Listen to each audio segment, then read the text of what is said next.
Welcome to Smart Stock Watch, your go-to channel for in-depth financial analysis. Today is April 23rd, 2025, and we're diving into the first quarter earnings report of Hope Bancorp, the holding company of Bank of Hope. Joining us is John, a senior analyst from Smart Stock Watch. John, thanks for being here. Thank you for having me. Hope Bancorp has just released their Q1 2025 financial results, and there's a lot to unpack, especially with their recent acquisition of Territorial Bancorp. Revenue and profitability overview. Let's start with the financial highlights. Hope Bancorp reported a net income of $21.1 million, or 0.17 cents per diluted share. However, excluding notable items, the adjusted EPS was 19 cents, slightly above the forecast of 8 from 3 analysts. John, what does this tell us about the company's performance? It's a positive sign that Hope Bancorp managed to exceed the EPS forecast, even if just slightly. This indicates effective cost management and operational efficiency. Their net interest income was $100.8 million, a slight decrease from the previous quarter, but they managed to expand their net interest margin to 2.54%. That's interesting. How did the recent federal funds rate cuts impact their performance? The rate cuts did affect their interest income, particularly on floating rate loans. However, Hope Bancorp was able to offset some of this impact by reducing the cost of interest-bearing deposits, which helped maintain their profitability. Strategic initiatives and acquisition impact. Hope Bancorp recently completed the acquisition of Territorial Bancorp. How significant is this move for the company?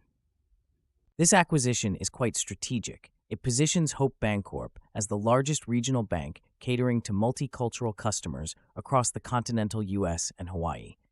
They've added approximately $1.7 billion in core, low-cost deposits and $1.2 billion in residential mortgage loans, which strengthens their balance sheet significantly.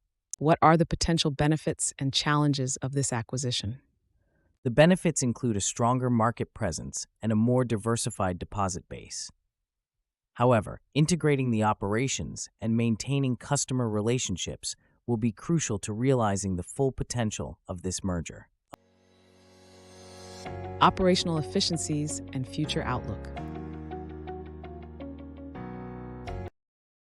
Moving on to operational efficiencies, Hope Bancorp reported non-interest expenses of $83.9 million.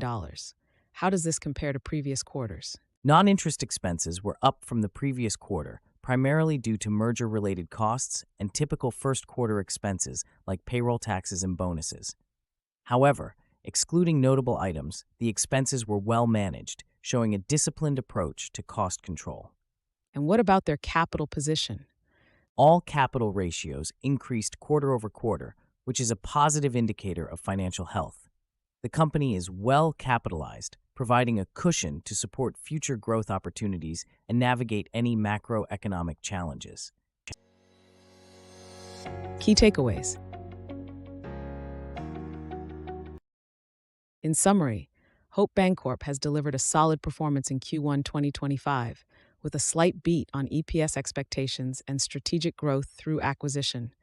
Their strong capital position and focus on operational efficiency set a positive tone for the future. John, any final thoughts? Hope Bancorp is well positioned for growth, especially with the successful integration of Territorial Bancorp.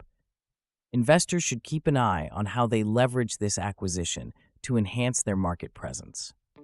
Thank you, John, for your insights, and thank you to our viewers for tuning in. Don't forget to like, share, and subscribe to Smart Stock Watch for more financial analyses. We'd love to hear your thoughts on Hope Bancorp's performance in the comments below.